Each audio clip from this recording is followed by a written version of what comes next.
Well. A very good morning this lovely Monday morning. It is, what date? 12th of August, 2012. I keep saying 2012. What happened in 2012? I'm still in history. 2024, karibu sana. This is the Morning Cafe. My name is Freddy Ndimuli. How hot is the coffee where you are? I'm used to Stanley Nyoringete. It's a marvelous Monday morning, the second week of August, and quite a lot is going to be happening this particular week. We are right here to tell you from 6 a.m. all the way to 10 a.m. hadi Friday. Tukuna wewe. On a Monday, you do expect these faces just to debunk what is happening in the state of the nation. Ruto Kirwa, Samuel Pogisio, Honorable Dr. Mumbingaru and Philip Kisia will be in studio for that. Remember, the Olympics finally came to a close yesterday. Yes. And yes, there have been murmurs and complaints about how Kenya performed, but it's not so bad. If you go back to probably Tokyo Olympics and even the Rio Olympics, I think it's only in Rio that we got 6 gold medals. But even in Tokyo, we got 4. So we're not doing so badly. And we're still the highest ranking African country at the Olympics with a total of 11 medals. 4 gold medals, 2 silver, and I think 5 or 7 bronze medals. And because you're mentioning it, itakuwa too prudent kuiangalia tu sahihi. Yes, unaona tuko hapa, yes. Yes, 11 total. Gold, 4 gold, 2 silver, 5 bronze. I think hapo kwa silver ndio tulilegea kidogo because in previous Olympics tunakuanga na about 4 to 6 silver medals. And the thing is, we're used to a whole podium sweep. Yes. Number 1, 2, 3 are Kenyans back in the day. Exactly. Sahi utapata most European nations an athlete from there coming number 1, which is not the case. Mostly nakuga ni Ethiopian or a Kenyan, sometimes a Ugandan. So somehow dynamics are changing. Tulikuwa tunangoja pale kwa 3000 meters steeplechase haikukuja. But anyway, something to look forward to as we expect the athletes to come back home. And we celebrate them as well. Most definitely. And because it's a healthy Monday, we're going to be having those conversations from 8 a.m. all the way to 10 a.m. First off, in the first hour, we talk about colon cancer, a whole combination between colon as well as the rectum, and getting to know. So typically, most patients are above 50 years. But right now, there's a trend of younger patients. We'll be getting to understand why is that. I heard about a trend of how people are imbibing alcohol. So yes, this is a very serious discussion. Yes. Another, talking about alcohol, synthetic drug use. Things are drugs made from the lab. How dangerous are they? They're not quite common in Africa, but then again, that trend is coming. Triza Mwangi from NACADA, Senior Programs Officer, will be joining us for that. To the headlines now. Why your voice may not matter, that's the front page of the Standard, big headline, and of course... sitting on top of the world. Exactly. So they've dedicated half of the page to the Olympians, Kenyan Olympians who brought us 11 gold medals, and they'll be looking at that later. Inside Kenya's secret money printing deals. You know that there's a new note with a different signature of the current CBK governor. And it's a German firm that is going to be doing all this. So lazima kuna mtu amekasirika mali ya kupata deal. Of course, also half the page dedicated to the Olympic gold medalists from Kenya. Yes. Ruto afunguliwa kamba. Finally, the president left the country. He was in Rwanda, Kigali yesterday. Pilot aliambiwa leave imeisha bwana. Alipanda KQ. Unaona hata ile ndege nyingine. Panda Kenya Airways. Hawataki mambo mingi sana. Kamba imefunguliwa. Gazeti la Taifa Leo. The choice of the photo pia is very interesting. He looks happy there. Yes. Nairobi in world's cheapest cities list on Week Shilling. We'll be getting to tell you all about that and that city ranking. Okay. Why Ruto PSs are sitting on the edge following that cabinet reshuffle and reconstitution. The same is expected to happen for the PSs. We'll be looking at that as well. And yes, an image of the president, William Ruto in Kigali, Rwanda. This could cause some interesting conversations. How farms made a kill from edible oils. This has to do with a report by the Auditor General saying, edible oils yenye mlileta kidogo tashwishi. And of course, another photo about that, of the medalists from Kenya. And the faces there. Beatrice Chebet kuna gold mbili. Hapana jokes. Una imagine your pesa. We cross over into Uganda, and of course they're focusing on that disaster, the landfill that there was a landslide from a garbage landfill and has killed 17 people so far. Kitezi, accident or criminal negligence. Elements thought to have been thrown away far in the wilderness kill at least 21 people, with several believed to be buried in the sludge. Tragedy uncovers rot in planning and failure to act despite several red alerts. You can imagine how big this landfill was. Yeah. Yes, it was like a hill. Mali unatupa takataka ikakuwa mlima. and then it just katika dra. And all the neighboring residential areas were covered. Do you remember this happening I think it was last week, but in Ethiopia as well? Yeah. There's a huge landslide, hundreds of people lost their lives. Yeah. And now that wave getting into Uganda, yes. Quite sad. So sad faces there on the front page of the Daily Monitor in Uganda. It is the same story also on the New Vision. They're still focusing on that. It happened in Kampala. Kitezi garbage disaster hits 2 villages, 21 dead so far. Experts offer solutions and the president consoles the affected families. The image there of the rescuers and those retrieving bodies from the rubble. Very sad story this morning and throughout the weekend coming from Kampala. Right. Into Tanzania, Tanzania gazeti la The Citizen, they make mention of that whole drive into the civic polls expected in November. They say how parties prepare for civic general elections. So CCM, Chama cha Mapinduzi, Chadema na ACT Wazalendo ramped up their political activities, gearing up to deliver intense competition in the forthcoming elections. So Tanzania this November is going to have the civic polls, and then next year the general election in October. And they have a quote there by President Samia. But then something very interesting. As much as hapa Kenya tunajigamba tunasema the highest ranking in Olympics, in the Paralympics that just concluded yesterday. Yes. Kule Tanzania pale wanasema sisi bwana tukimbia nini sisi? Jirani hana medali. And I've seen Kenyans making fun of Tanzania. A country as big as Tanzania, but not even just Tanzania, even Nigeria got not a single medal. 0, at a bronze. So even Tanzania, our neighbors here, at least Uganda got something. Gold medal somewhere. Tanzania. Lakini wa Uganda tuseme we shared names as well. Jirani hakuna kizungu, hana medali. Saa zingine hana stima. Hana sukari. Hana sukari. Okay, our Tanzanian brothers and sisters, we love you. Hatuna ubaya. The same as well kwenye gazeti la Mwananchi, msuguano waibuka polisi na Chadema kule opposition. Sema Bavicha walia hujuma kuzuiwa mkutano kuadhimisha siku ya vijana duniani ambayo ni leo, by the way. Jijini Mbeya, jeshi la polisi ladai kuwapo ishara za uvunjifu wa amani. Maswala ya siasa. Yes, and I just remembered nilisahau kurusha hapa the East African. Bwana director unaweza tusaidia na the East African, where it says White Tshisekedi is going after ex Kabila. Kinshasa has tagged the former president as a sponsor of the rebel Congo Alliance, which is affiliated to the regime's worst enemy. Now, last week, there was a whole conversation about this Congo Alliance as well. They also make mention of EAC needs to dial down call charges. So they say, investors say it's easier to call China than East Africa, making the cost of business higher. And there's someone there who's gunning for the AUC chairperson's post from Djibouti, and he says, I am the man for AUC post. That's Mahmoud Ali Yusuf. So maswala ya regional. Yes. Okay. We come back home. Those are the newspapers across the region, and back home we'll be back to look at the dailies in Kenya. Let's take a quick look at the traffic situation for a Monday, and of course you can already pick out the trouble spot, the usual trouble spot. It's already building up, and that's the Pangani interchange. And you can see it's actually pushing into Murang'a Road, meaning that there could be a delay, an incident just after that tunnel onto Murang'a Road, because you can see usually the problem is here just before the tunnel. Now you can see even immediately after the tunnel heading towards town, there could be an incident right here. So if you can avoid this area, probably use Forest Road to town at this time as you wait for this to be cleared, because definitely that's an indication of a problem there on Pangani interchange. So if you can get a different option, better for you. Oh, yes. The other usual trouble spot, Makadara, but it's moving.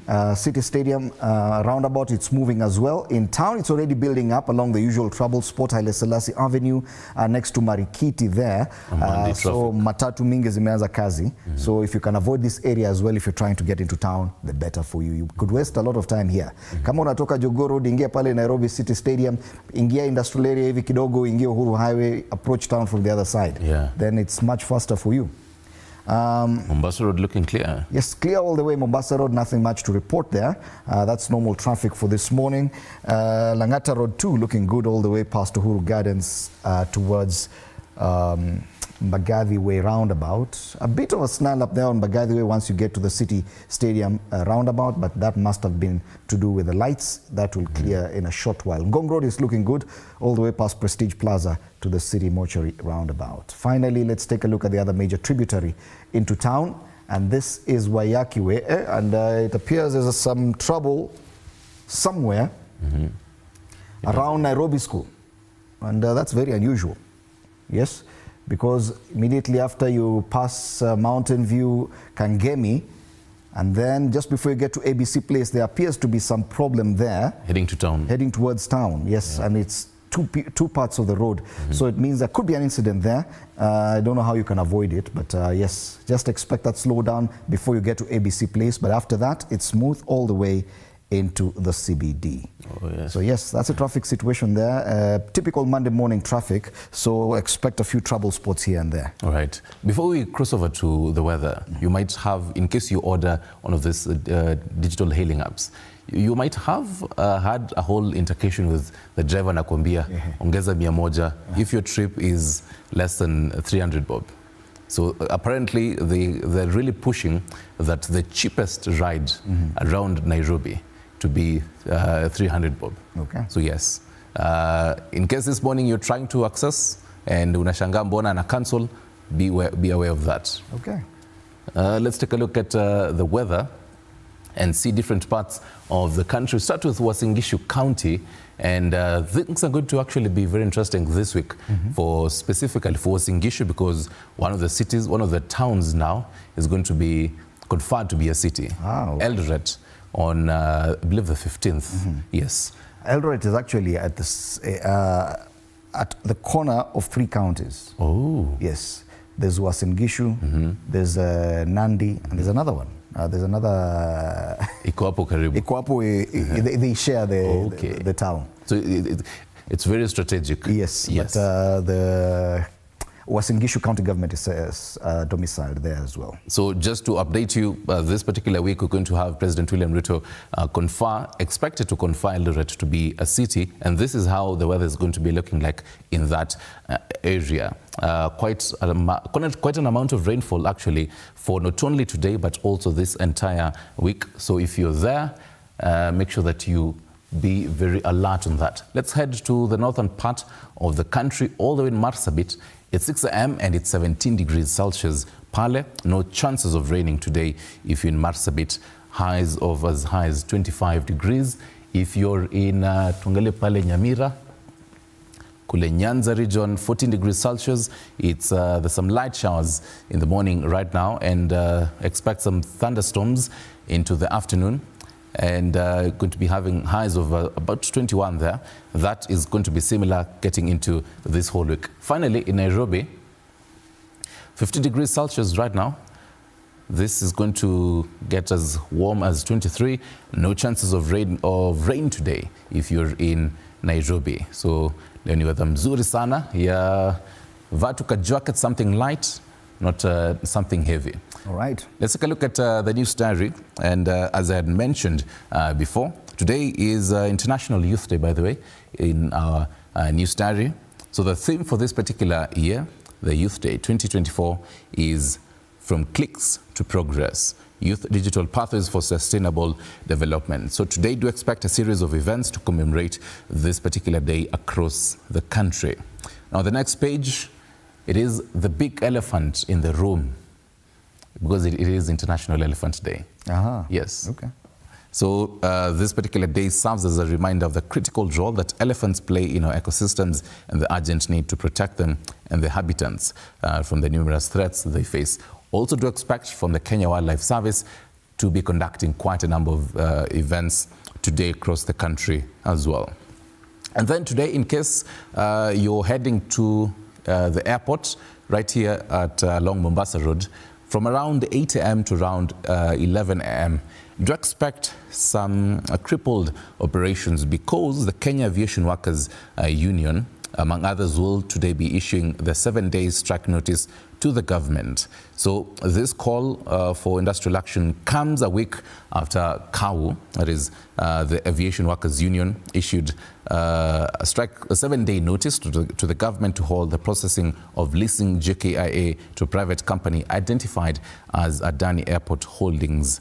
So do expect that they're not beginning the strike today, but then they're going to be issuing that strike notice today. So do expect that as well.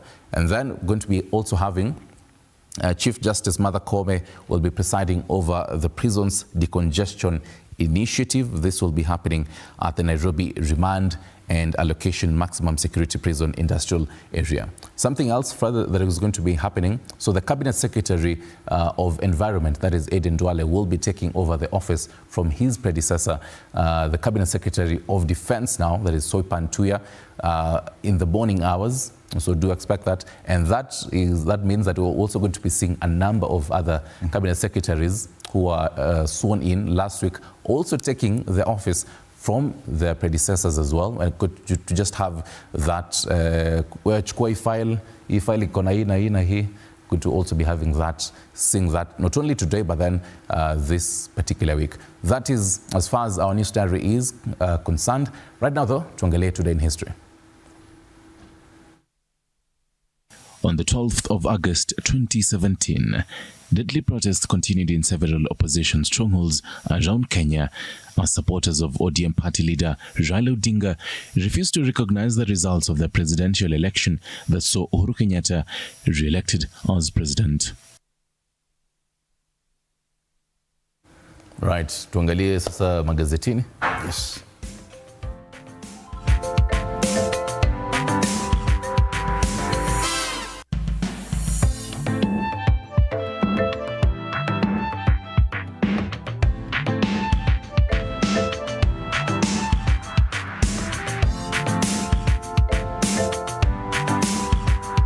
Tuangalie magazeti sasa. Tuangalie na mtu wetu wa the physical copies. Plug amechelewa.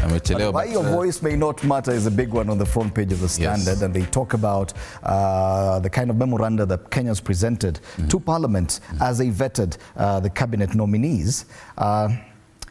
When the Standard where the President, William Ruto, announced a new set of ministers, more than 1,300 memorandums were sent to Parliament, out of which only 187 were admitted. But even then, the reservations Kenyans had about the executive were not taken into account during vetting by MPs. That's just the situation. Sijui mutafanya nini, lakini sasa your voice does not matter. There's a quote there that National Assembly Majority Leader Kimani Ichung'wah said last week, him talking about this memoranda did not meet the Public Appointments Act. Yes. So they didn't really hold water. So I'm curious, what exactly was in this memoranda? They used the excuse that the same way Gen Zs were saying hi to members of parliament. That's exactly what they did with the memoranda. So they say kulikuwa na matusi mingi sana kwa the memoranda that was actually taken to parliament. I think tunafaa tutafute hizi memoranda tuangalie na tujue exactly what do you need to should be there. Of course, sitting on top of the world is the other big story given prominence on the front page of the Standard. As the curtains came down on the Paris Olympics, Team Kenya had something to smile about. After an impressive 11 medals haul, the team emerged top in Africa and was ranked 17th in the world. No mean feat for the athletes who yet again proved they have what it takes to compete globally. You know, tumesahau ile tradition yetu. Hii lazima tupige makofi bana. Team Kenya. Hii hata ni factorial. You know the factorial because of the 11 medals? Teach me. So 11, 10, 9, 8 hadi 1. Okay. Ama zitakuwa nyingi sana. Zitakuwa mob sana. Tupige tu watu makofi. Congratulations to Team Kenya for doing us proud, and the images of the medalists are there on the front page. And of course, Beatrice Chebet and Faith Kipyegon there. The gold medalists, unashikilia golden mbili. I tell you, these ladies have made us proud. And of course, the other athletes who won silver and bronze also given prominence on the front page of this daily. Sasa imagine ule Yavi wa Bahrain. Angekuwa hapa, ingekuwa ni gold ya Kenya. Tungekuwa by the kama number 10. Wow, congratulations to Team Kenya. Learners call for unity in music festival. The music festivals are still underway and a lot is happening there. Very interesting conversations there. Elsewhere, audit shows tribalism at counties worsening. And this is a story that keeps coming back. Many counties are very tribal in their employment. And some counties, in fact, should be changed their names so that they don't just cater for one community. There's that whole push, but then others still argue. Does it still make sense? Okay. Let's take a look at the top strip of the Standard for quick highlights. At 80 and in jail, life can't get worse than that. Kagame pledges to foster peace. Yes, he was sworn in yesterday in Kigali after elections last month. Confusion after court tax order. This has to do with what happened with the declaration that the, what do you call it? The Finance Act of 2023 is unconstitutional. What does it mean in as far as taxes are concerned? And in sports, Rudisha talk that elevated Wanyonyi matters sport. And now that we have the physical paper, you could look at the back page of the Standard. Yes. Prominence given there to the Olympians. Faith can do wonders, and a very interesting image there of Faith Kipyegon reacting after winning the women's 1500 meters final in the Paris Olympics. Kipyegon's gold rate card in London, 12th, Rio gold, Tokyo gold, Paris gold and silver. Congratulations, Faith Kipyegon. Most definitely. All right, and that's the Standard this morning. Tuangalie gazeti la Daily Nation. They say inside Kenya's secret money printing deals, making of a scandal. They say the government has maintained a veil of secrecy around a new banknote printing deal awarded to a German firm, extending a web of mystery that has masked multi-billion shilling money printing tenders that have come to a heavy cost for Kenyan taxpayers over the years. And as the Central Bank of Kenya's failure to make full disclosure about the latest venture raises eyebrows and many questions. More coverage is on pages 4 and 5. Also have the faces of the 9 athletes there with the medals and each with the names there. They have quite extensive coverage on the back pages. But before that, pale juu, a face that ni kitambo kidogo tuione, and I believe we're going to be seeing more of it this week. The face of Deputy President Rigathi Gachagua. Amesema haendi mahali. How Gachagua outfoxed MPs plotting to impeach him. Yes. And by the way, I think the president is going to be heading to Kisii after his Mount Kenya tour. So we also expect quite a number of politics there this week. He had a meeting with members of parliament from the Mount Kenya region on Saturday and told them, your maneno impeachment. Relax. Wacheni your maneno. Relax. Yes. So Gachagua appears to have survived that one for now. For now. That was the word I was looking for, those two words. Interestingly, also, they make mention of why Kenyan victim of 1998 bomb blast will pay 8 million cash shillings to US agency. You can read that there. Another face that kitambo sana tuione, the face of former cabinet secretary of before ilikuwa trade, because Night focuses on this story. They say Ministry of 2.2 billion cash shillings courier ordered cabs to give State Farm. CABS is the Kenya Bureau of Standards, really. Tuangalie the back page, focus on the 2024 Paris Olympics. Obiri soldiers on for bronze after bad fall, and Dutch woman Sifan Peerless in win. Sifan, did you know Sifan in the entire Paris Olympics covered more than 60 kilometers? She won in 3 races. Okay. She had, I believe, a silver, bronze, and then also a gold. Wow. And extensively, in all the races she ran, 60 kilometers plus. Wow. Interesting. Sifan is just congratulations differently. Yes. Yes. And I can see we're running out of time, so a quick look at the People Daily, why Ruto PSs are sitting on the edge after reconstituting his cabinet. Fears emerge that President might cascade cleanup to principal secretaries and parastatals to quench Raila's appetite for more slots. So ODM set to get more slots in government through the PSs. That will be interesting, and it's one of the things we'll be talking about. Yeah. Yes, and I think People Daily is the only daily here that has the image of President William Ruto for the very first time outside the country in 2 months. Yeah, there him saying hi to Paul Kagame of Rwanda yesterday in Kigali for the swearing in of Kigali's president. Kenya soars in Paris also features on the front page of the People Daily. A quick look at the Star. I think before even, okay, because we do have the Star here, how farms made a kill from edible oils. The audit also found that no proper market survey or feasibility study was conducted. They say it was established that 25,000 metric tons of oil was not delivered. But pale juu, something that I had mentioned earlier, President William Ruto heads to Kisii after a whirlwind tour of Mount Kenya. We also expect how that is going to, the politics of that is going to play. Pale chini, auctioneers give ex-cabinet secretary Tuju, that is Raphael Tuju, 45 days to clear 4 billion cash shillings debt. Wow. On the front page of gazeti la Taifa Leo, ile taarifa yenye ulikuwa unazungumzia ya People Daily, Ruto afunguliwa kamba. Maandamano ya Gen Z yaliyotishia kuisambaratisha serikali yake yalimlazimu kusitisha ziara zake nyingi zilizokuwa zimefika 62 katika miezi 20 pekee, na ameweka hapo ndege ya KQ ambayo na picha yake ikiwa imetabasamu vilivyo. Nini rais alitumia ndege hii kwenda Rwanda. Vidokezo zaidi kwenye ukurasa wa mbele wa Taifa Leo, wafanyakazi wa Wanjigi kujua hatma, walimu wa walemavu sasa kuvuna, na chama cha MDG tishio kwa Raila. Wanasema katika uchaguzi mdogo wa Uguja kwa Opiyo Wandayi, ODM ina mtihani mgumu.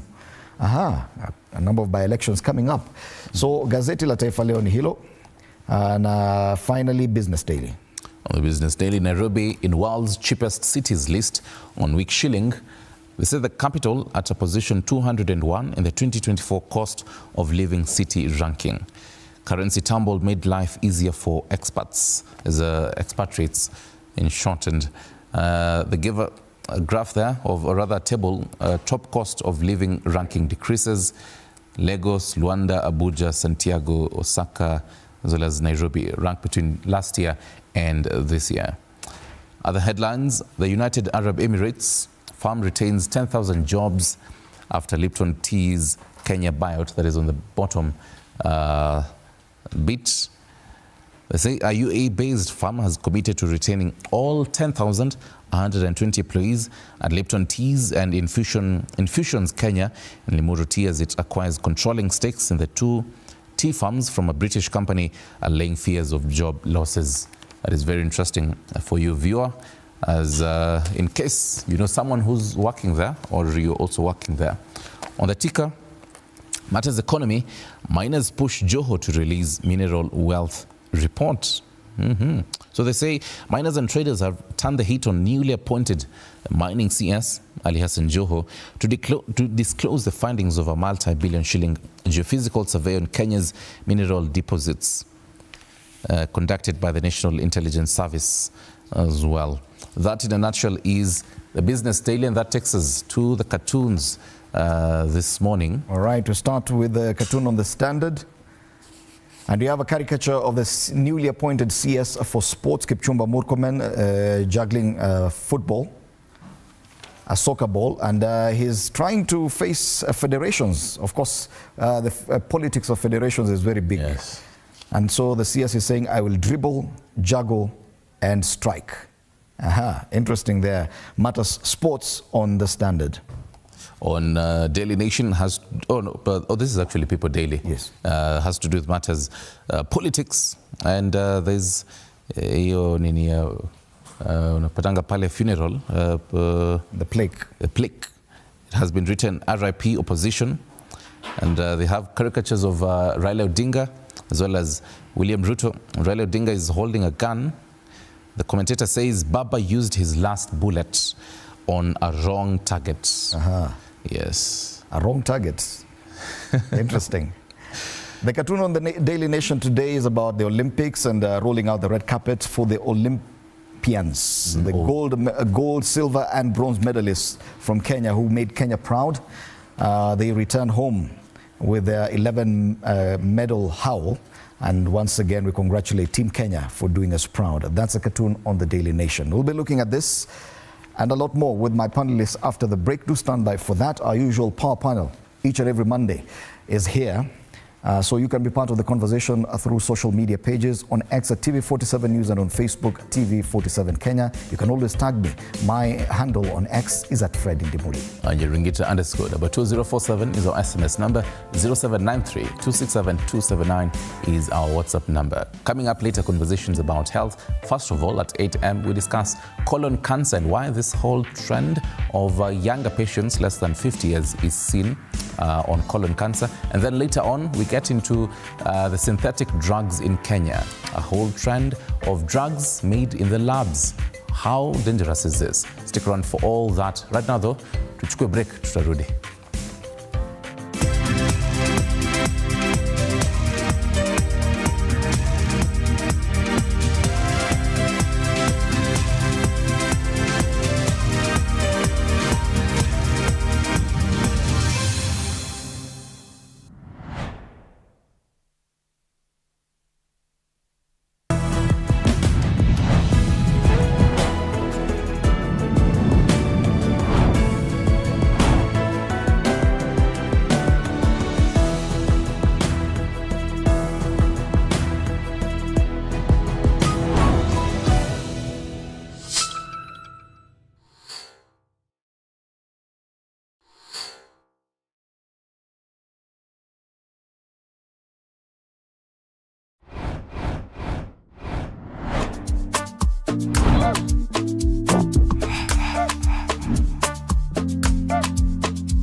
Hey there friends, welcome to Kids on the Block, where fun and imagination come alive.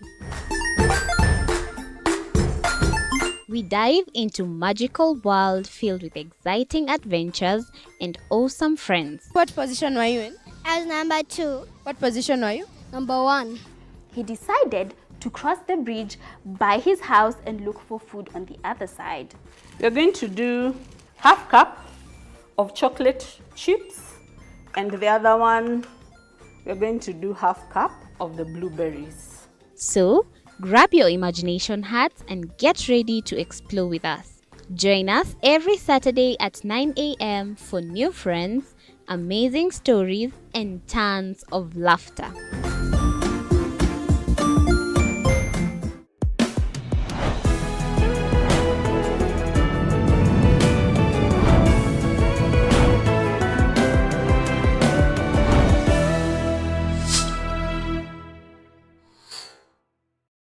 Join us as we explore the journeys of those who defy the odds and break barriers.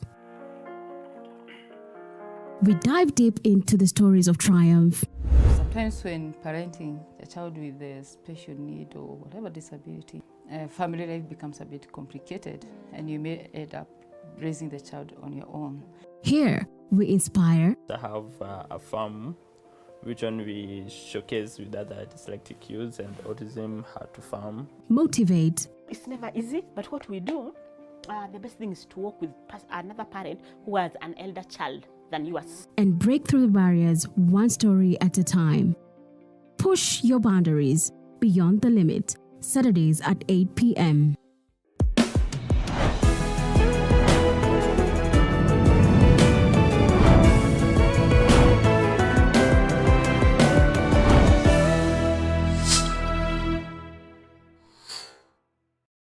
The Grind, where business meets brilliance. It's not just about the ideas. I was working as a shampoo boy. I used to wash clients' hair on the sink. It's about making them happen. From big wins. In primary school, when we would be asked what people want to be, I was categorical that I want to be a nurse. To hard lessons. The consoles change, the gaming equipment keep changing. We cover it all. Tune in to The Grind, where every episode is packed with insights, The person who is serving customers, always be a customer-centric. strategies, When you pay attention to detail, you get luxury items. and stories to fuel your ambition. Don't just dream it, grind it. Mondays at 7:30 p.m.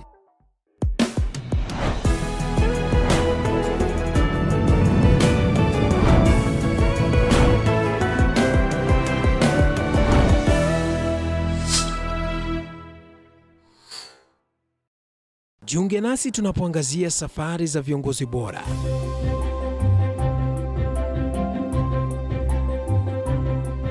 Kutoka kwa ushindi mkubwa hadi masomo magumu. Wakati wetu kwamba wasichana si wa kusoma, ni wa kuolewa, ng'ombe ipatikane, wazazi wakuwe watajiri. Tunashughulikia yote. I wish I were a better investor. My parents taught me how to look for things for myself.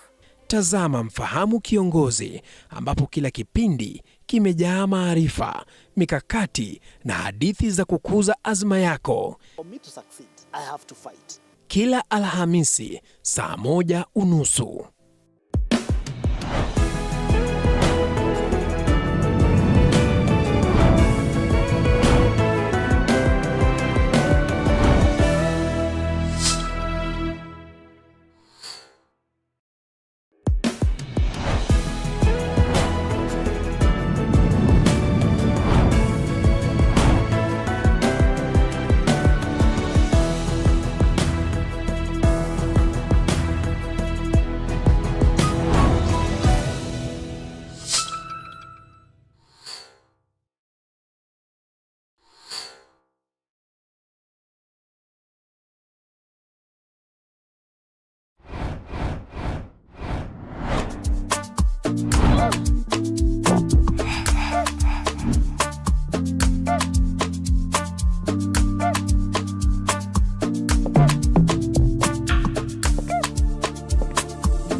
All right, welcome back. This is the Morning Cafe right here at TV47. My name is Freddie Ndimuli. Time for us to take a look at the big headlines of the dailies. One of the most interesting one on the front page of Taifa Leo, Ruto afunguliwa kamba. Kwa mara ya kwanza katika muda wa miezi miwili, rais aondoka nchini kuelekea Rwanda kwa hafla ya Kagame. This is a direct result of his newfound alliance with the ODM after they donated a number of people into cabinet, and now the president appears to be sitting pretty. At least sighing a sigh of relief. Allow me to introduce my panelists this morning, and Honorable Dr. Mumbingaru, who we missed last week on Monday. And in your absence, we decided that we will not use former as an adjective to describe this panel. So we'll say Honorable Dr. Mumbingaru, one-time member of the East Africa Legislative Assembly. Karibu sana. It's good to have you back. Asante sana. And Philip, as you use that one, I was also a mayor of my city. Of Thika. City. Yeah. Thank you. One-time mayor of Thika Town. Yeah. Philip Kisia, leadership and governance expert, and also served as Nairobi clerk, town clerk.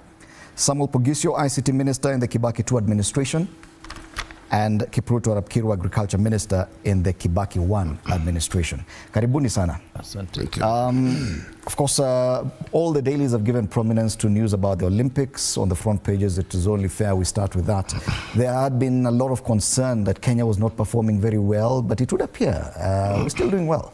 Our neighbors, Tanzania, don't even have a single medal. Uganda, I think, have 1 gold and 1 bronze. We have 4 gold medals, 2 silver and 5 bronze medals, which is impressive. Kenya is still ranked highest African country, and in as far as track events are concerned, we're only second to the US. There's a lot that can be said about this team. Kenyans appear to be very pessimistic. I don't know why. There is, but it's not that bad. Dr. Ngaru. Fred, allow me to congratulate the Kenya team. We've not had good news for a long time. So for this one, congratulations. And to the people of Eldoret, the home of champions, good thing that they are doing for us Kenyans. And I keep on saying, look at the medals and the names behind the medals. Nobody is talking about from where they come from. It's just Kenya. That's the Kenya we are all yearning for. Okay. And it's a good thing. Okay. Yeah. Wanakisia, of course, an event like this serves to bring Kenyans together after a period of a lot of divisions. So yes, despite the pessimism earlier, something to celebrate. Well, Fred, let me also join my sister in congratulating our team that has brought us news, not local news, international news, that is very, very positive. It put us back on the map in good spirit. And of course, even for those who didn't perform very well, I'm sure there's always a next time. You know, my sister talked about the names, but I must point out that our Nyonyi winning a race like the one he won, you know, it is extremely good news for those people who come from western part of Kenya. But let me say this, that these Kenyans who made us extremely proud, there is very little investment from Kenyans, and in particular the Kenya government. If you look at how much we've invested for them to have our national flag hoisted in an international arena, you will actually shed tears.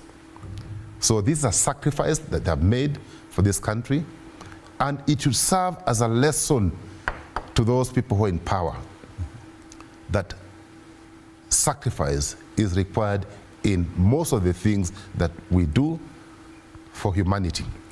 But there is one thing that will not escape my attention. There's a Kenyan, a young Kenyan, and I know most of us don't want to be reminded, but she's a Gen Z, Winfred Yavi from Makueni County. She has indicated that she was actually asked to pay a bribe of 200,000 Kenya shillings, which is less than $1,500. And she didn't have that money. She didn't have that money. And therefore, she just took a flight to Bahrain, probably economy class. And there she was. Instead of our flag being hoisted, we would actually have got another gold. So instead of our flag being hoisted, some flag of a country in Middle East took our place. It is shameful. If I was the president of the Republic of Kenya, by now, those officials would be languishing in either women prison or industrial area, if I was the president. Good. You are not. But you look at the images there, and you can tell Kenya's deficiency in taking part in team sports. That all this is individual prowess. That it's totally, our performance as a country is dependent on individual sacrifices, and the organization that's needed to back a team, probably that's where we're lacking. Yeah, and Fred, we've known for a long time that corruption at the sports is very rampant. We've known for a long time, for a very long time. But apparently, nothing can be done about it. That if you qualify because of favors. And there are many Kenyans out there who can do better, but they are not given a chance. And I think now that we have a new cabinet, hopefully, they should begin to think about how to deal with these corrupt people at the sports. I want also to remind you that the lady who represents Israel, got gold for Israel. It's a lady from West Pokot. Oh yeah. Yeah. I mean, can you imagine? I mean, she runs for Israel. She's now a citizen of Israel. because it's people are looking for places where they can actually exercise what they have. And so it's a shame. Kenya can do better than this. We celebrate now this gold, but Kenya can be 10 gold, 20 silver, and so many. We can do that if we really want to do something about it. But I want to congratulate them. I love the spirit of the lady called Faith. She was pushed at some point. She got silver, but when she had a chance to prove herself, oh my goodness, she broke a record. Oh, yes. And I think that that's the spirit that Kenyans have. Yes. So I am just saying that we know there is corruption there. Murkomen is now the minister. Let's see what Murkomen can do. He's now there, but I'm telling you, it's corruption and corruption. Okay. Yeah. Monakiro, a lot can be said about the management of sports in Kenya, and that cabinet reconstitution could possibly serve something positive towards this. The cartoon on, I think on the Standard, has the CS for Sports, Kipchumba Murkomen. This is a cartoon on the Standard. My director, if you could assist me with that. Kipchumba Murkomen and the kind of effort he needs to put in fighting federations, not just in football, but in other areas as well of sports. And he says, I will dribble, juggle, and strike. His work is definitely cut out for him. There's a lot he can do. What do you feel is possible, and what should we not expect going? Thank you, Fred, for the opportunity.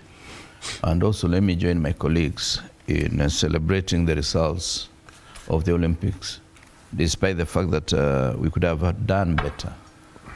There are a number of things that we ought to do. First is the team selection. I'm told it is riddled with a lot of favors, some of which we will miss the best. The second challenge that we get is that most of our athletes, they burn out because they are not properly organized in a way that they can avoid certain events which do not really give us any serious benefit.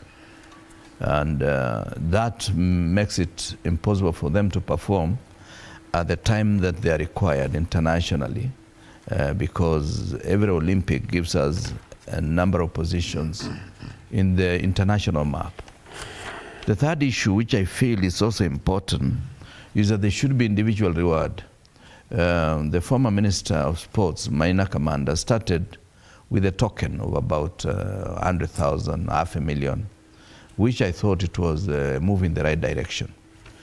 In our neighboring country, Ethiopia, for every player that comes with a certain money reward, for example, if a player comes with about 330 million Kenya shillings, which is feasible because in some countries where even some of our Kenyans are running, like the little girl that Philip Kisia mentioned, they go back with an equivalent of 36 million Kenya shillings. Now, in Ethiopia, if somebody comes with 30 million, they will give him 70 million or her and invest in some of the ventures that are rewarding. For example, Kananisa Bekele has just completed 22-floor hotel in the middle of Addis Ababa. And Gabriel Haile Selassie has done about 4 hotels. 3 in Addis Ababa, actually there are 5. 3 in Addis Ababa, 1 in Entoto, and another one in Awasa. And when they come back, unlike Kenya where we tax the money that comes out of somebody's sweat, the money is not taxed, because you see, by the time some of our players come back, the money that they win there is already taxed in the local place. We in Kenya, instead of encouraging them so that they have some kind of retirement benefits, we discourage them by taxing them. And most of our international or most of the renowned athletes, the best we can give them is at times we make them almost take care of the garden in Kasarani, basically as manual laborers. And those who don't make it back to Kenya, they are bouncers in various social places in America or in the rest of the first world. It is something that we must re-engineer ourselves. And also we must go back and ask ourselves, of course the Kalenjins, and at times even from the Kikuyu community, you may find people like Ngugi, Julius Wakiru. But we should be asking ourselves, what kind of events do we lack, like the short races? If you went to Western Kenya and part of Kisii, and that kind of, what do you call, combination of that, you can get most of the short races almost being taken care of. So what we need to do is to look at sports holistically, especially athletics. But the most important is what my colleagues have said, corruption, corruption, corruption. Okay. And even as we continue congratulating the Olympics, there's something to look forward to in 2027, that joint bid to host the Africa Cup of Nations between Kenya, Tanzania and Uganda. It's only 3 years away. Will we be able to hack it? Let's come back home and take a look at some of the big headlines. And as I mentioned, I think the most interesting headline is on the front page of Taifa Leo. Ruto afunguliwa kamba. Finally, the president was able to travel outside the country after staying home for 2 years. In 20 months, he had done 62 trips, international trips. And in the last 2 months, he had done 0. Now, finally, yesterday was in Kigali to attend the inauguration ceremony of Paul Kagame, the re-elected president of Rwanda. It features also on the front page of the People Daily, the president there greeting his host.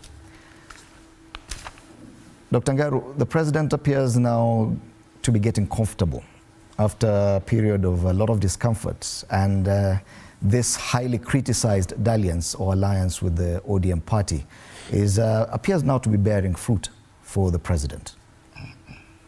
Do you agree? My assessment is different. President Paul Kagame is a member of the East African community. Rwanda is a partner state within the East African community, and it is important and has always been the tradition that the presidents of the other partner states do attend and give warmth and welcome one of their own into the fold. I think I want to be fair on him and say that it was important that he was there. And it has happened here in this country that wherever we have had elections and a swearing in, the other partner states have been with us. It is important. Okay, we cannot miss the fact that for 2 months he has not been able to travel out, especially when we remember he had a big meeting that was supposed to be inaugurated as a... He was also invited to the Olympics. I was coming to that, but to the Olympics, we've had Olympics for a long time and we haven't had our presidents going to the Olympics, even when we used to have more than 7 or 8 gold medals. So I want to be fair. The 2 months he has been under immense pressure to stay at home. But that breather of going to meet his colleagues as he campaigns for Kenya to have the AU chairmanship is a good thing. Okay. Yeah. Wanakisia must agree, though, that something has changed. That the upheaval that was there with the Gen Z demonstrations, this dalliance with ODM appears to have changed all that and changed the game for the president. Of course, now the president appears to be sitting in a comfort zone, but that is a very temporary situation because the issues that were raised by the Gen Zs have not been addressed. So, of course, it's a quick fix. Of course, the reprieve is temporary, given that ODM has come and he has given him all the support that he requires. But he has not treated, he has only treated the symptoms of the problem. whatever was simmering is still simmering. And this time round, when it comes out, when we have round 2. Round 2. I am telling you, I fear for this country. But again, I think I'm not spreading fear, but I can tell you. What are you predicting? You see, that there will be a remand. There will be, because you see, it is only the head that can go to sleep, or the brain, sometimes. Yeah? But the stomach will keep on reminding you that it is empty. So these children, our children, the millennials and the Gen Zs, raise very pertinent issues. Now, even by ODM or some few members from ODM joining government, has it given them jobs? No. Has it reduced the cost of living? No. Has it dealt with corruption? No. Has it brought in good governance? We are yet to see. But I think for the president to have traveled, I agree with my sister, it was necessary. This is our neighbor, and we have very good and mutual relationships, so it would have sounded very bad. But it has confirmed one thing. This lockdown that the president was under, he was under house arrest for 2 months. It has actually confirmed that the president does not have to travel every week. Okay. But for the kind of comfort the president appears to be currently enjoying, Bonapogesio, it would appear that the cost could be a bit high for him and his administration. Looking at the headline on the front page of the People Daily, and they say why Ruto PSs are sitting on the edge. He's already ceded ground and given some key cabinet portfolios to ODM members, the running of treasury and the economy.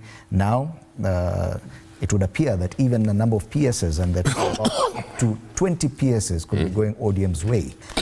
We've been talking a lot about ODM and Raila Odinga's potential to cannibalize some parties. We saw what he did with the KANU, and the potential that he could do the same with President William Ruto's UDA party or even his administration is possible. Do you think that President William Ruto has given in a bit too much to ODM? Nope. I want to agree that the guy who is replaced Arab Moi in being a professor of politics is actually Raila, and he has mastered the art of Kenyan politics. And whether you call it cannibalizing or not, the gentleman has mastered this politics so well that he now is in every government. He could get in, and so instead of attacking him, let's congratulate him. Let's give him the kudos. I mean, the gentleman. I'm telling you, it's not easy to be a Raila Amolo Odinga. It's not easy. Things have changed in Kenya suddenly. The guys who used to attack Raila Amolo Odinga are now running to Raila Amolo Odinga for protection. It's so strange, very strange. They're in government now. They're moving to Raila Amolo Odinga to protect them. But I want to say this for sure, that Kenyan politics, William Ruto can travel, but only within East Africa community. He's yet to test the international troubles. I mean, I don't call Rwanda an international trouble. I mean, this is just up in Nyumbani. But to try traveling outside into European or American or Asian, not yet. That comfort is still not there. That is not quite there. So I do, but we need for the president to be stable in order to be able to do that. He's still weighing on finishing this deal, this business with Raila, because he has to complete the cabinet. At the same time, start with the PSS now. That's why you've been told. PSS, can you smell the coffee? Do you see where you're going? They don't know. So I do hope that this week, maybe this week or next week, we finish with that. And then that dalliance, that sitting comfortably will then be known at that particular time. But once you allow ODM, and we know the history of Raila Odinga and ODM, to take so much from the current administration, how can the president be sitting pretty? Bwana Kirwa? Well, thank you, Fred, for that question. The way I look at the question is that we are destroying internal democracy within political parties, which we have demonstrated since 1963, such that each political entity, the ultimate authority is the head of that institution, while in the instruments of operations of political parties, it ought to be the delegates conference that is supposed to be the ultimate body that makes the final decision. But that is only in books. The second issue is that we've destroyed our democracy as a country. While we do not really copy the Westminster system or the American or the French, but the constitution that we gave ourselves in 2010 has some semblance of the certain basic principles of democracy, including the freedom of speech and so forth. But we seem to be running away from that. And we seem to be creating dictatorship within parties and within the country. Because how do we answer a moral, a governance issue by giving a political solution, such that now this country is almost at the behest of Raila and Ruto, to the extent that if the two agree, therefore the rest of us ought to say nothing, ought to do nothing, ought to see nothing, only to accept that these are the ultimate authorities. And there are only two men, one from the opposition and one from the government. Possibly some of us now must resign to the fact that we may never become anything in this country, courtesy of the two gentlemen.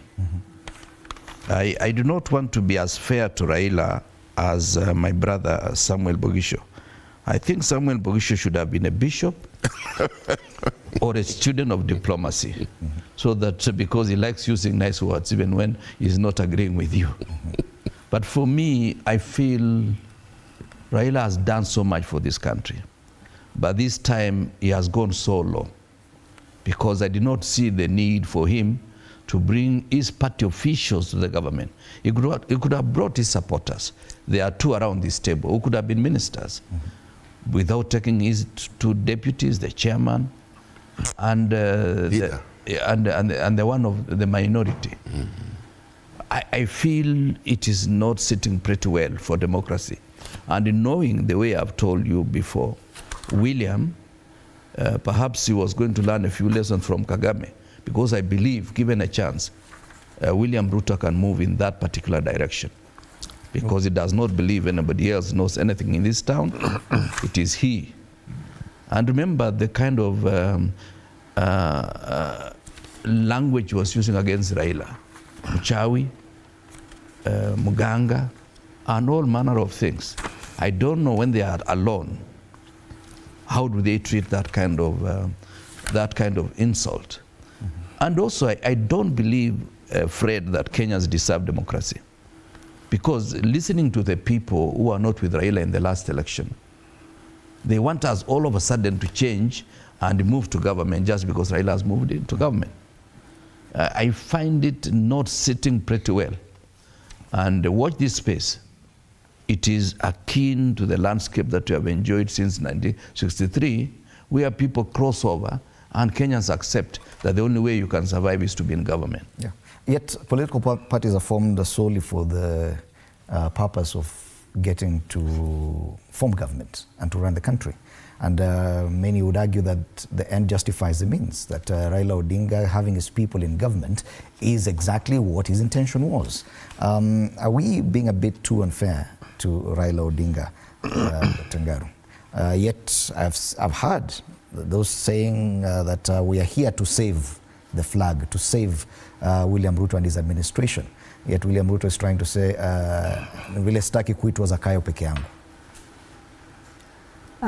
Fred, from this forum, when the country looked like we were going to flip over to the other side, we appealed that the president should think of forming a government of national unity.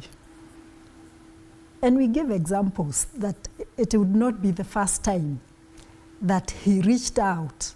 We have had previous governments looking at the situation during that time and brought in members from the opposition. Some dissolved even their political parties. The only difference now is that instead of calling it a government of national unity, he's calling it a broad-based government. I want to be fair that it may not have sorted out the Gen Z's issues, but the temperatures have come down, and that is a good thing. Number two, my party leader, when he accepted to be the presidential candidate of Azimio at Kasarani, I want you to look for that clip. You will get it. He said, if he loses, he's done his best. But if he wins, he will look for the opposition leader, then President William Ruto, and they will work together. And he will spread his arms to all corners of this country. It's there. I may not have quoted it the way he said it. And I want to confirm to you, without any fear of contradiction, that even in this arrangement, he opened it up to the partners in the Azimio party. But the other partners said no. So when you are left alone, what do? He gave his team. About giving his deputies and officials, senior officials at the party level,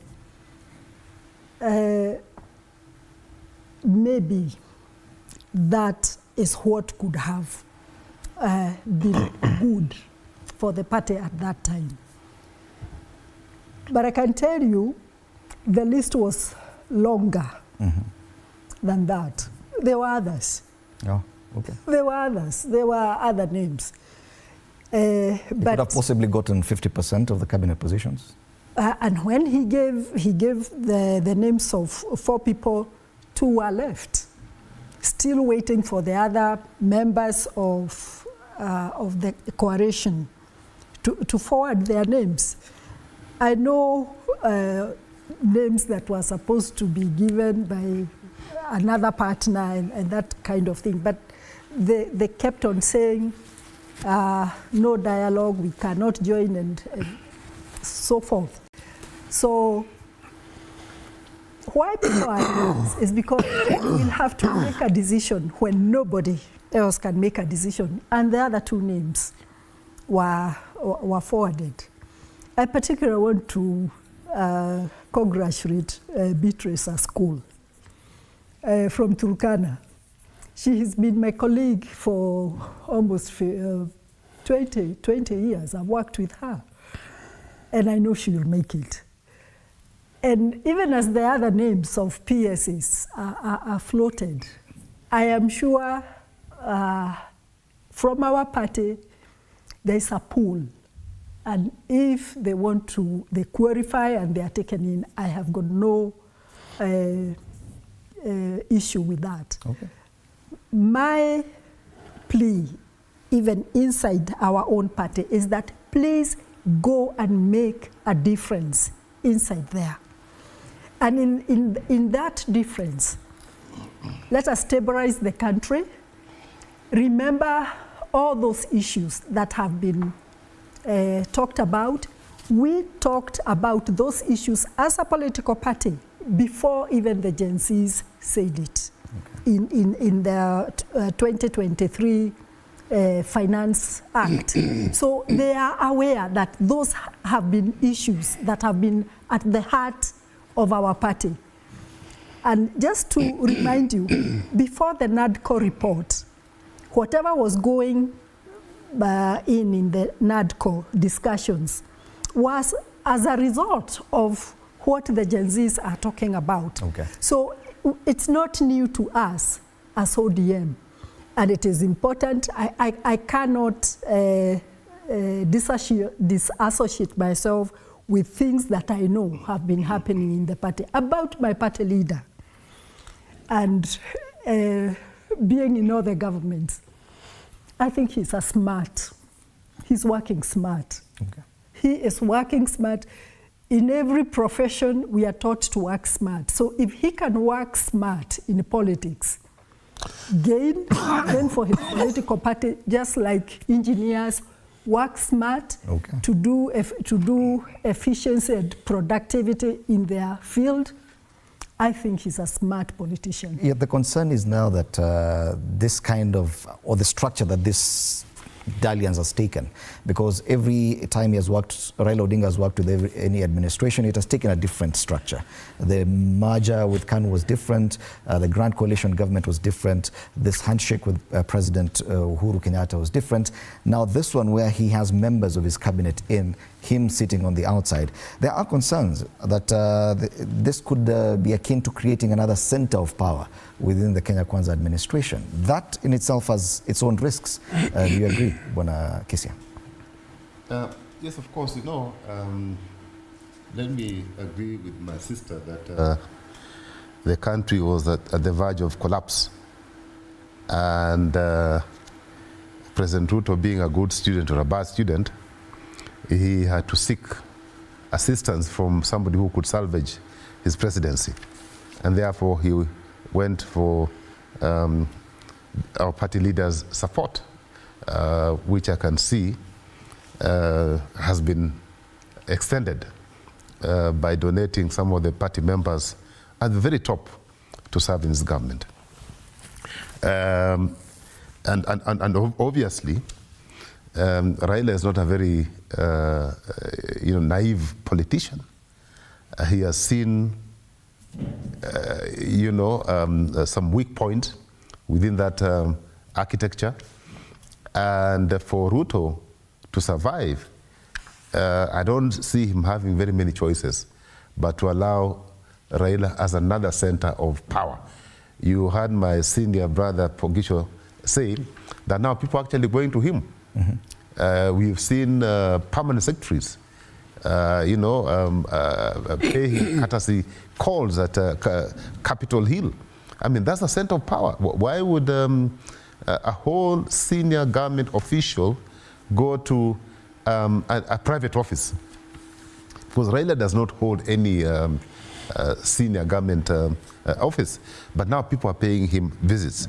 As to whether that is good or not, of course, time will tell, because I think what this country requires are checks and balances. Mm-hmm. Because you see, you cannot have one foot inside and another foot on the other side.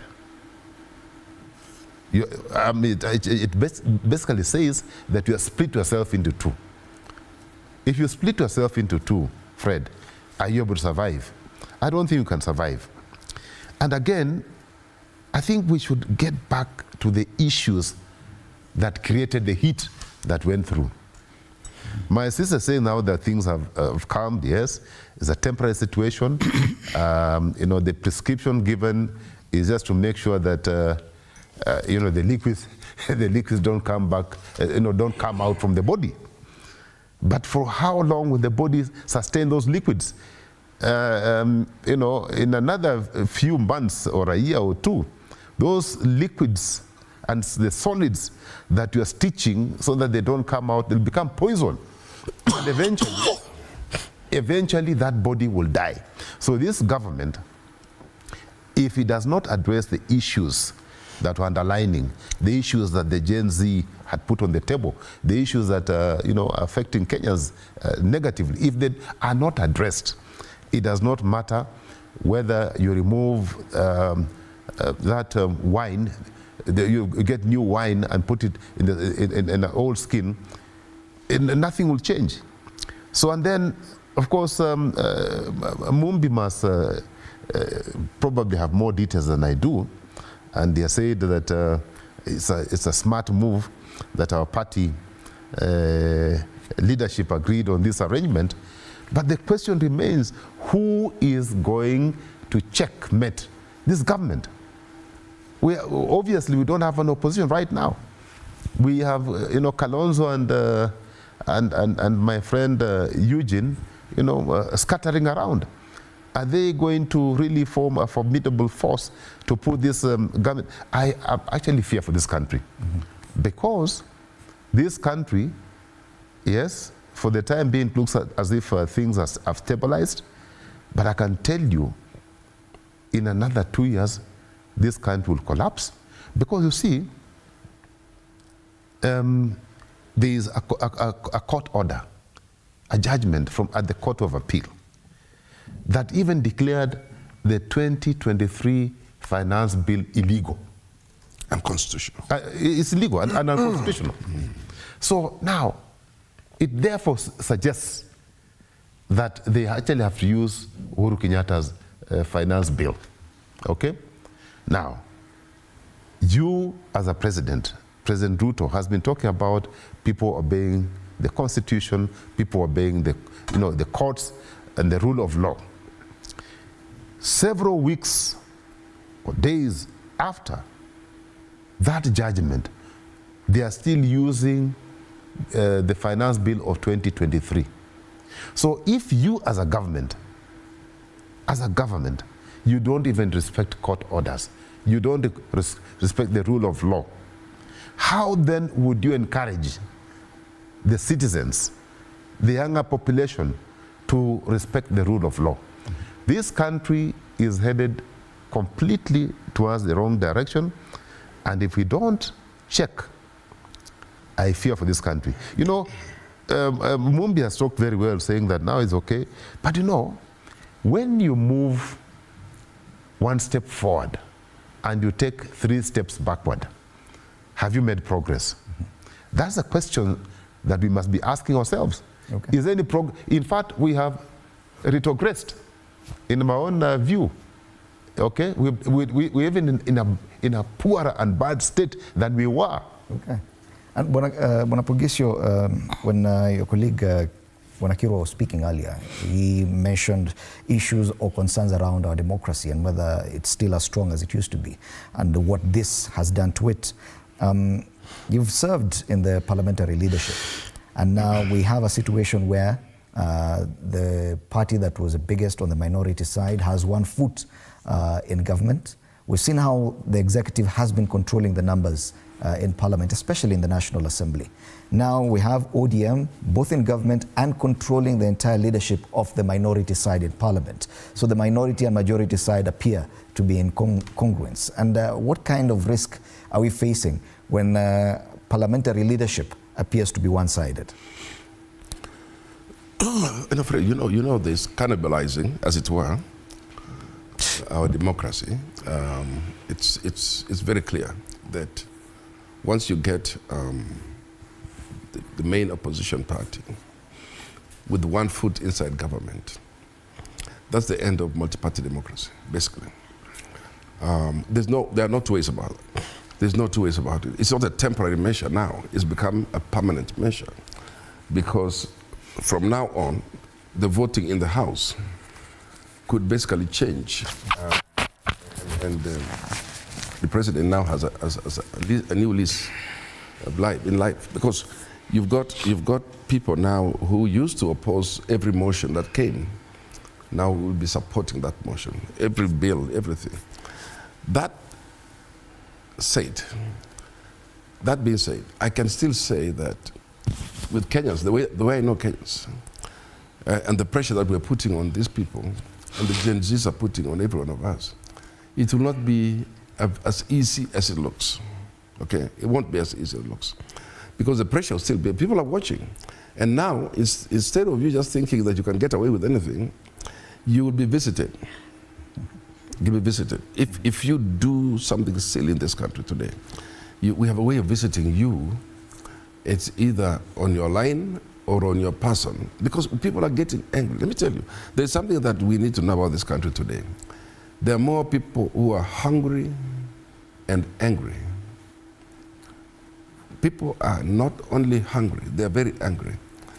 And angry people cannot be flattered by the face of things. They will still express themselves the way they have seen things, life is.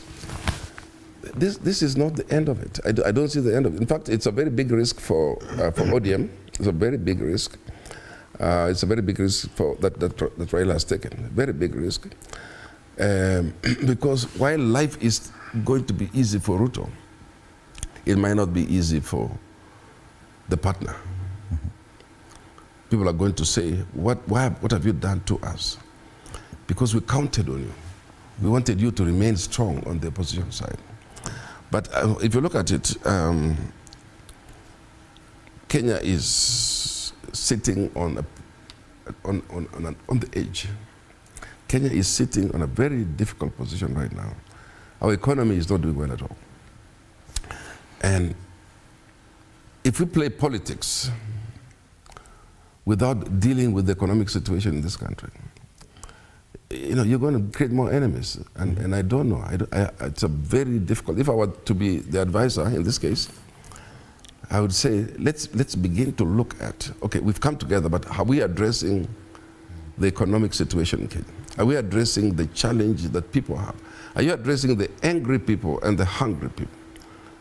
That to me is the biggest thing. So, yeah, it looks like a very easy way. It looks like the dalliance has helped, but I'm telling you, it has increased the level of anger in this country. People are very angry. Okay.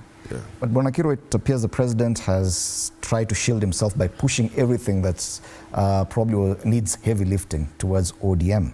And already we can see some comments like by CS, the newly appointed CS for cooperatives, Wycliffe Oparanya, saying that if at all he is not listened to in this administration, he will simply resign. He had talked about even in his own misgivings before he took over that position.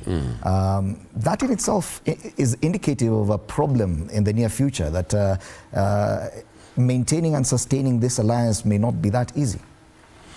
It's a very slippery path that we are pursuing, but I thank God at least the tension has gone down, the way Dr. Mumbi said earlier. But we should use this opportunity as a measure of trying to right the wrongs. And righting the wrongs is just get the catalogue of issues that were raised by young Kenyans, address each and every one of them, including the issue of recruitment. I insist on that because I see it on my face every cycle of recruitment, that we are recruiting our young men and women to the police, to the military, to various institutions. But there must be some money to be paid by parents. Some of them might have to sell their livestock, their maize, or even sell their piece of land. You find a farmer who has some 2 acres, but because he has 4 children, he has to sell one of them so that he gets about 2 million, $500,000 for each child. And this is a reality that we know back home. And it is something that at times, when you see some of these Kalenjin children going to the military, it's not because they are being favored. They pay for it. And it is something painful. The second issue, Fred, is what is the purpose of elections? Why don't we amend our constitution that if you are number 1, you become the president and you form the government, and number 2 becomes your deputy and makes a contribution to the government that we have formed? Otherwise, this is all pretense, because we know democracy from Greece, Westminster, the Labour and the Tories, all the way to America, French. There are different models, but from the original model, that the majority of the people can select one of their own to represent certain aspirations and frustrations. Now, where are we going to take the frustrations of people who don't agree with Kenya Kwanza? Because you see, Raila has been a safety valve.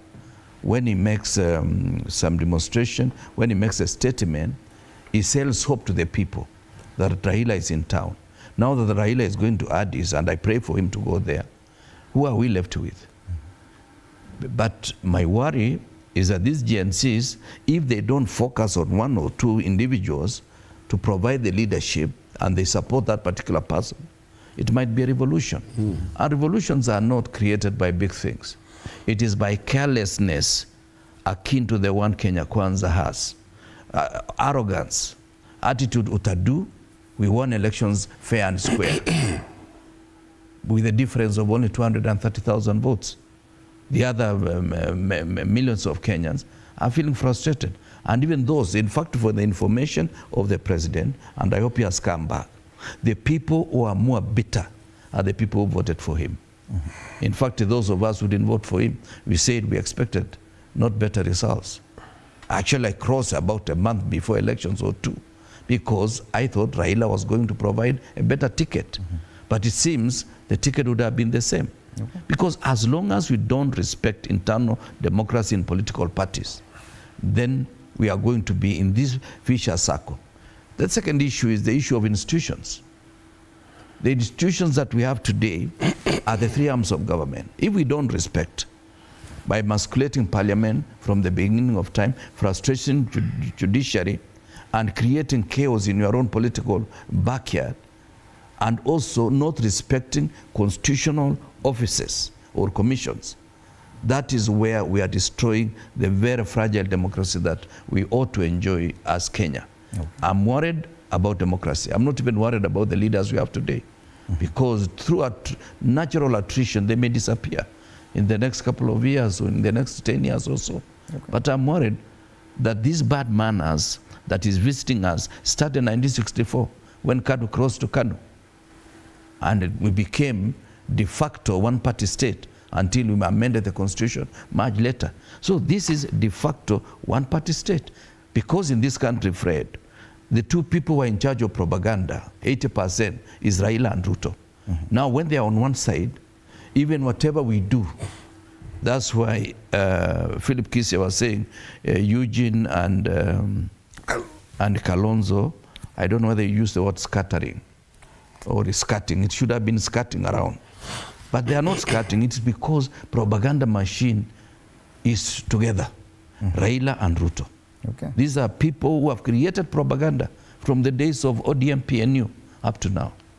That's my worry. The other victim of this union, or perceived victim, is the Deputy President, Rigathi Gachagua, who had been facing a lot of issues within his own party, the UDA, and even at some point some members were plotting for his ouster. This appears to have changed this past weekend. The president hosted a number of MPs at State House on Saturday and told them to go slow on that proposal for impeachment. But even he is not sitting pretty. This has changed the game. It's only 3 years to the next election. At least now we've covered officially 2 years since the August 2022 elections. A lot will change, including the regional politics that we talked about last time. The fact that now people are talking about our region in the mountain, the government has gone to the other side. He had a very successful visit, the two of them, the president and his deputy, in Murang'a, in Kirinyaga, and the crowds were charged, and they were celebrating the deputy president. It's called politics. And I want to repeat myself that I'm a political party person, and the kind of political parties we have here are deliberately weakened by the state. Remember, even to disburse the political party funding for the political party to remain strong is a big issue, because dealing with a weak opposition is an advantage to the government. And I keep on asking everyone who talks about Raila Odinga's fate for the opposition, that, you know, he's out of the equation. The seat is empty as per the description that is being given by everybody. Why can't another giant in the political field of Kenya come up and take that seat, if it is a glamorous seat without using propaganda and build the opposition politics from there. When he says that we are in government and we are not in government, is because as an opposition political party, we still sit. And the only thing that has changed is that the method of pushing the issues is different now because we know how I have a question to channel them. Especially in Parliament. Isn't it disingenuous? Because members of ODM will be expected to support government policy as well, because they are in cabinets, and that is, we are saving the government. That was the talk. If you're saving this government, it means even through Parliament, that should happen. Yet the leadership in the minority side of Parliament is now only in one party, ODM, the chief whip, the leader of minority. Even PAC chairperson should go to ODM. Don't you see a concern there? I want to take you back in the last 2 years. ODM was in the opposition. Squarely, because the leadership of Opiyo Wandayi was in the opposition. Did we stop anything? We didn't. We didn't. And it is true, they would come and present the position of the party, and members of the Azimio coalition would still vote with the government. Let me tell you, please be honest, you saw it, because Parliament had already been captured by the executive. Our own members, some of them would vote. I sit in the disciplinary committee of the party, and I can tell you they would be some, and they would come and tell us to our faces, and we are the disciplinary committee. I am a member. So we have talked about this. Parliament, and they have used some very strong terms, that it has been castrated. So now, speaking about a minority in Parliament, that is a gone case. It happened. It was gone a long time ago. And therefore, we are seeking another way that when our parliamentary group meets as a political party, they are able to isolate the issues and push them through the parliamentary committees to make a difference. I can tell you it's not easy. But this idea that opposition is suited for some regions, for some individuals, is not a good thing. Especially because we don't have an opposition that enjoys funding from the exchequer. Because even the political parties' funds, ODM has taken the government to court over arrears of about 1 billion Kenya shillings that have not been disbursed. So those of us who are outside and still believe, as members of ODM, me and my brother here, Philip Kisia, we can still do the opposition politics and put our members who are in government in checks and balances, because we cannot do it through Parliament. Okay. But even those who are in Parliament, I am sure we have a way through the structures of the party to pass something that will benefit the masses that believe in us. The last one, and I think is important to say it.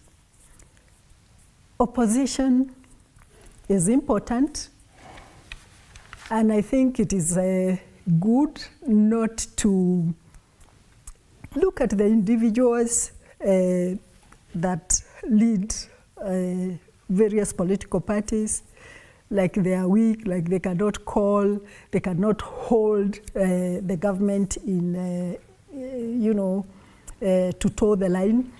If we gave them the opportunity to do opposition politics, it's very difficult. In fact, it is more difficult than running the government. Okay. But remember, even those opposition parties in, for example, the mature democracies. For example, let us take UK.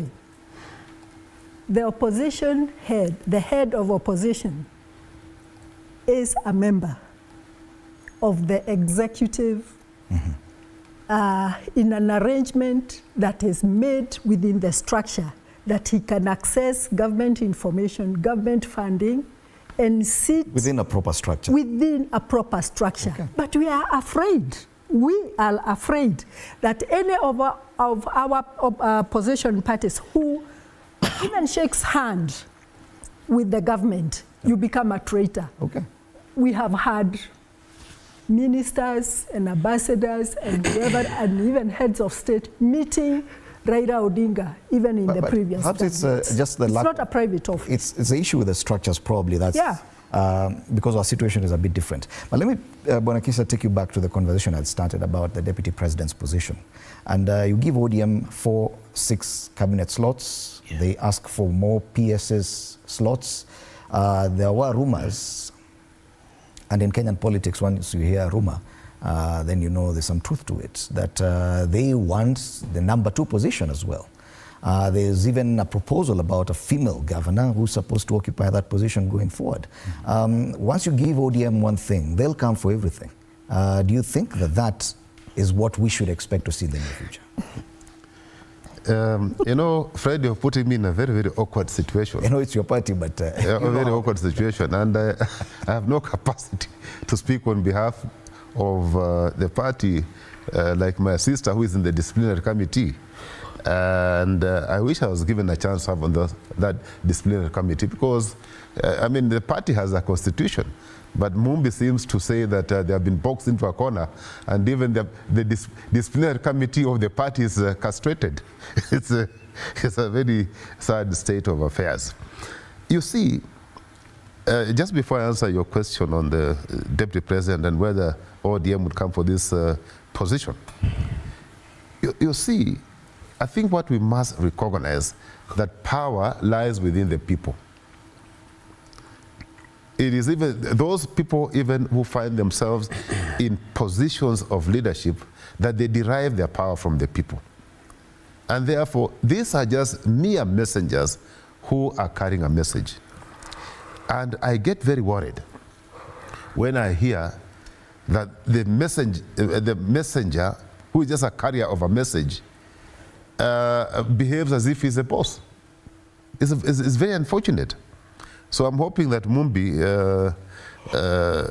lobby for me that I find myself in that disciplinary committee so that I can deal with these people properly, in line with the party constitution.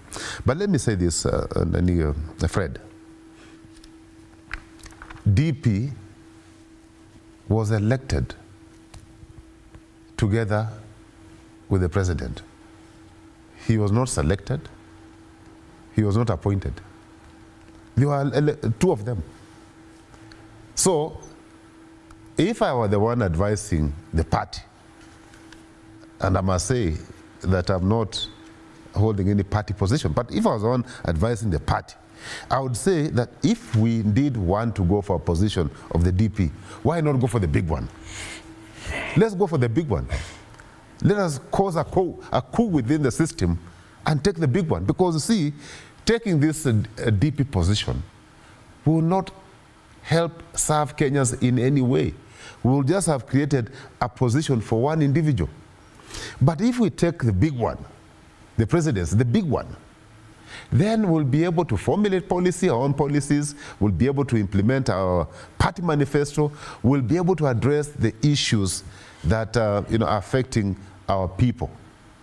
But if you just want a job for one person, I don't know why you didn't even mention my name, and I'm a party member. You're just saying other people, leaving me out. I would really... Would you be interested in that position? Not for now. Not for President? Now. President, why not? Deputy?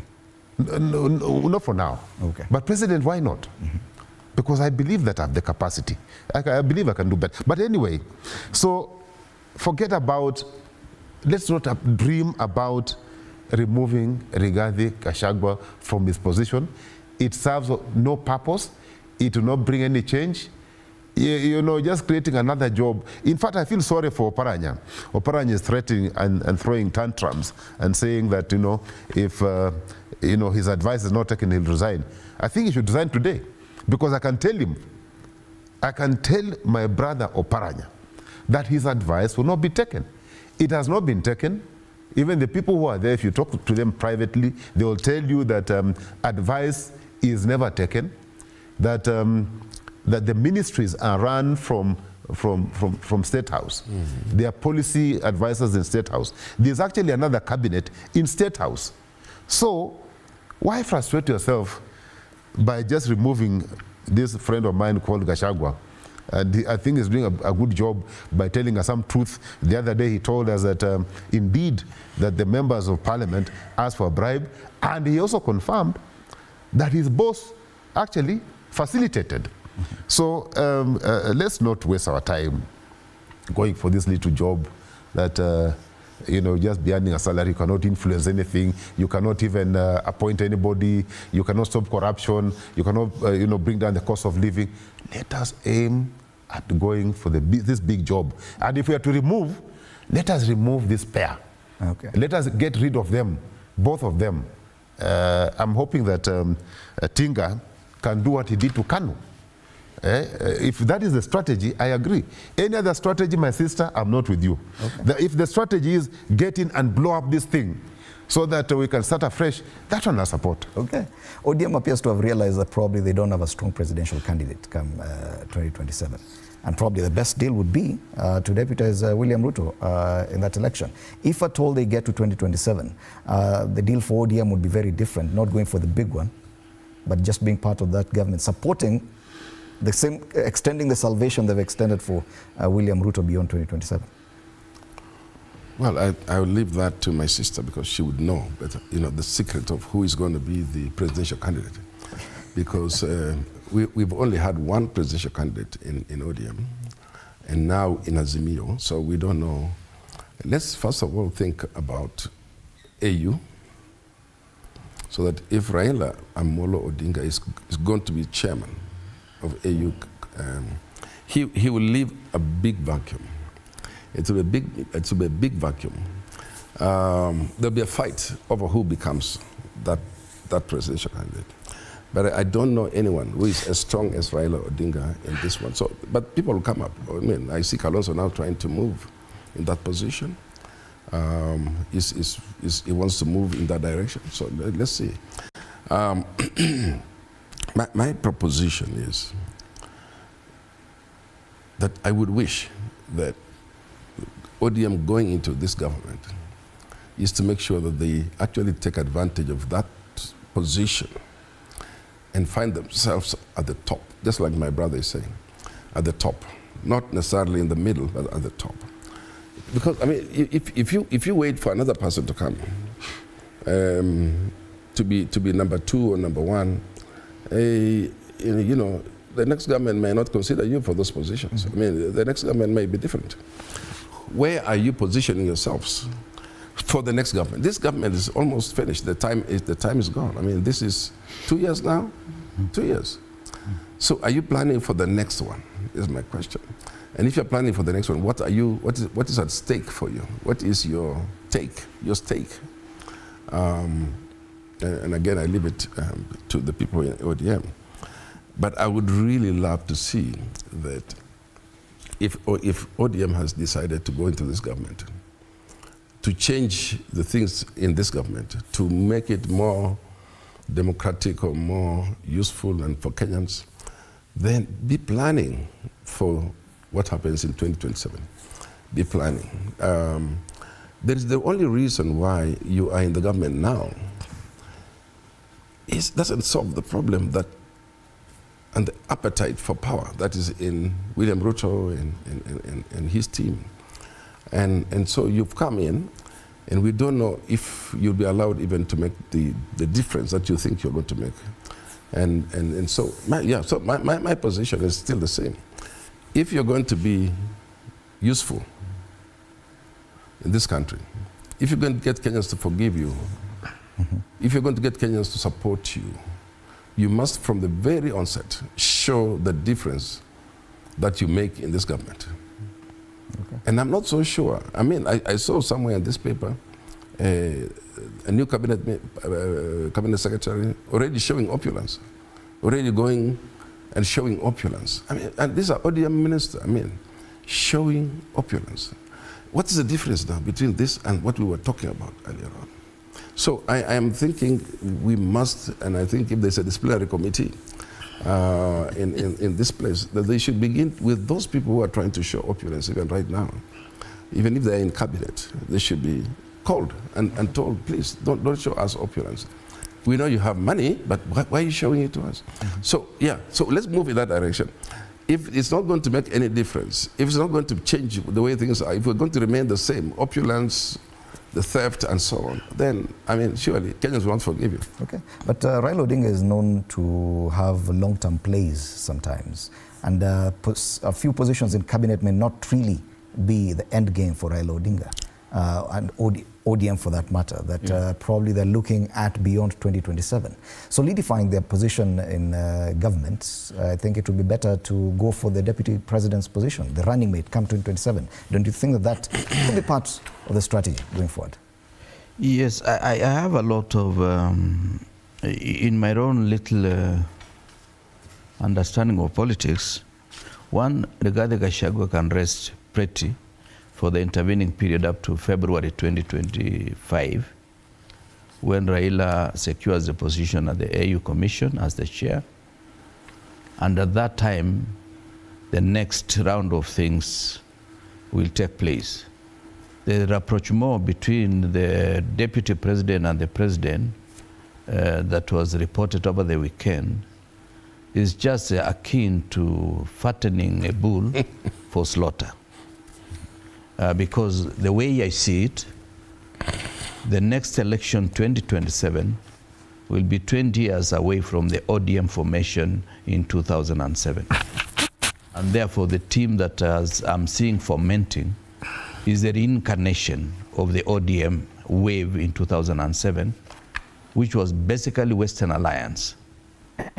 And I'm seeing a possibility of a tripod stool, one leg in Rift Valley, one leg perhaps in Western, and another one in Nyanza.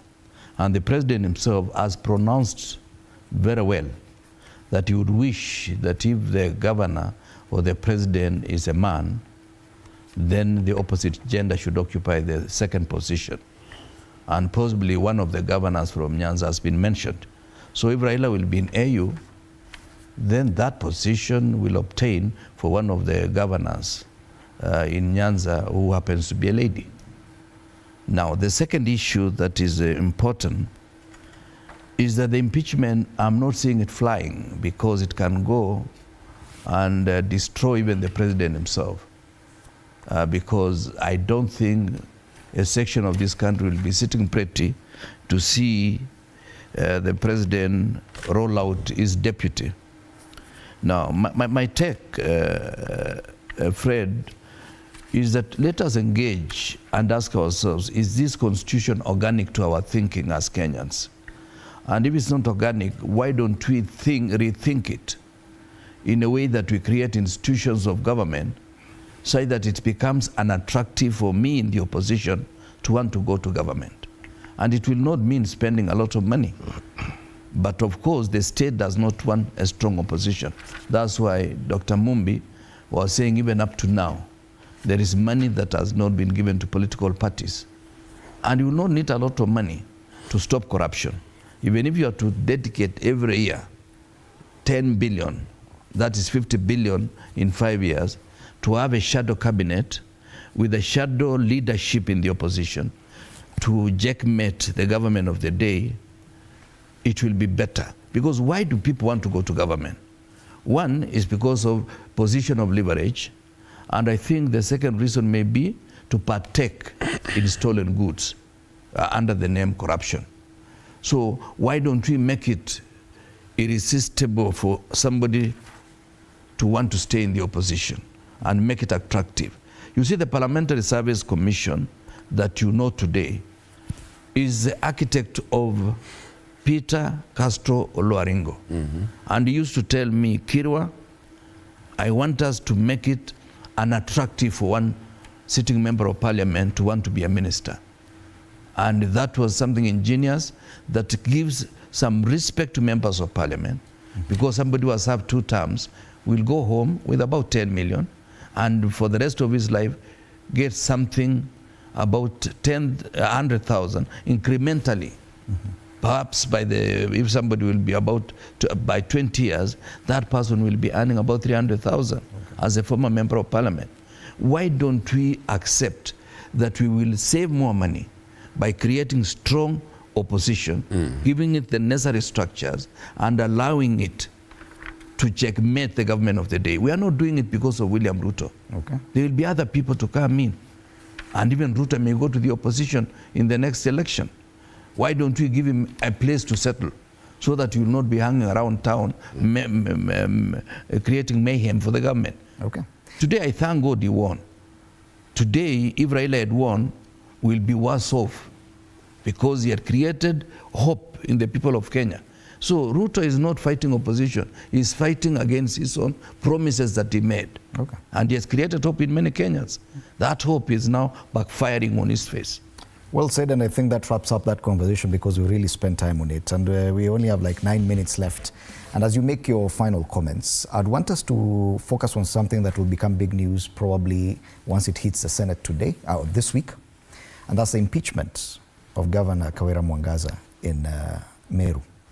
As you make your final comments, do you think that probably it's time that the county government of Meru goes the dissolution way? Because this is the 3rd impeachment, and it's akin to doing the same thing over and over, expecting a different result. Dr. Ngaru. Fred, I feel it for Governor Kawira Mwangaza, but it is deeper than we can get into. I remember, if my memory serves me right, we had Governor Inembu Wambora, having gone through about 4 or so. It also happened to Professor Kivuda Kibwana, and they survived. But Kawira Mwangaza's impeachment has a scope that is not so clear to a naked eye. And it is the male chauvinism in that region. I believe, and I know, that there are elders who can intercede. Call up the MCAs and everybody who matters and talk to each other and say, it's not looking good from where we are. So I hope she has a legal team that is very strong so that she can manage to overcome those handles. But I can tell you, because I have visited the ground, she is connected to the ground, very connected. And I think that's where those who, I call them elders, are not able to really touch her because they still want to look neat and organized and don't want to get into the pig pen to have the mud thrown at them. But I believe she should be given that opportunity to finish her term. I know she's strong on the ground. It's tedious, but I really do call upon the very strong leadership from that community, starting from the Mudauras, the Red Seers, Akina Kobia, and so many others, Akina Peter Munya. They are all there. Let them do it for the sake of showing the country that this male thing is not that brutal. Okay. My last closing remarks is that, and this is my prayer, that all of us are going to not give up and not look at the person of Raila Odinga. Even if he was not to go to the AU and still remain in the country, we need people from all regions of this country bringing up new leadership to take over from the existing. And I know that's what we are suffering from in the Mount Kenya region. It is happening in Nyanza, even where my boss comes from. There is inside competition and trying to align, growing up leadership from what we have now. And we know those things are happening, but we are not able to come out to the open and speak about them. And this is why we are all running back to call it a Gen Z thing. It is not. It's this thing of eating us from inside. We don't know from Western.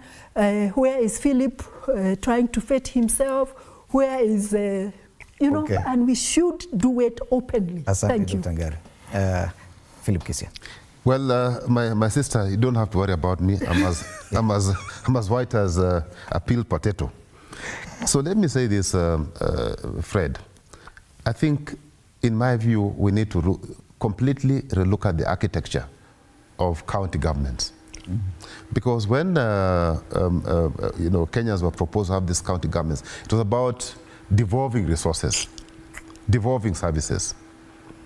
The question is, do we have outfits that can address the issues that Kenyans wanted to be addressed? Okay? I think from where I'm sitting, the answer is no. What we were able to do, because what we're able to do is to devolve corruption. If you look at the leadership across counties, is it the best that you can have for a top corporate?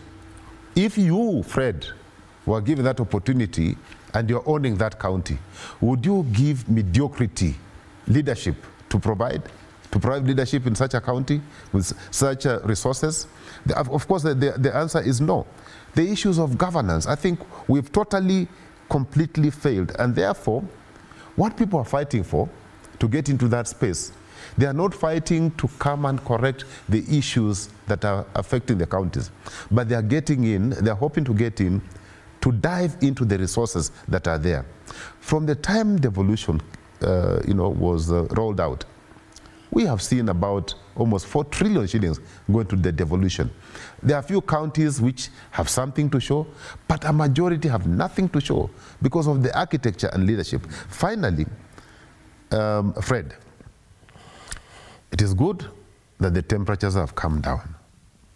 But what I want to remind my party, because I trying to get hold of my party leader over the weekend for the last few days. I can't get hold of him. Mumbi, when you see him, please tell him I'm looking for him.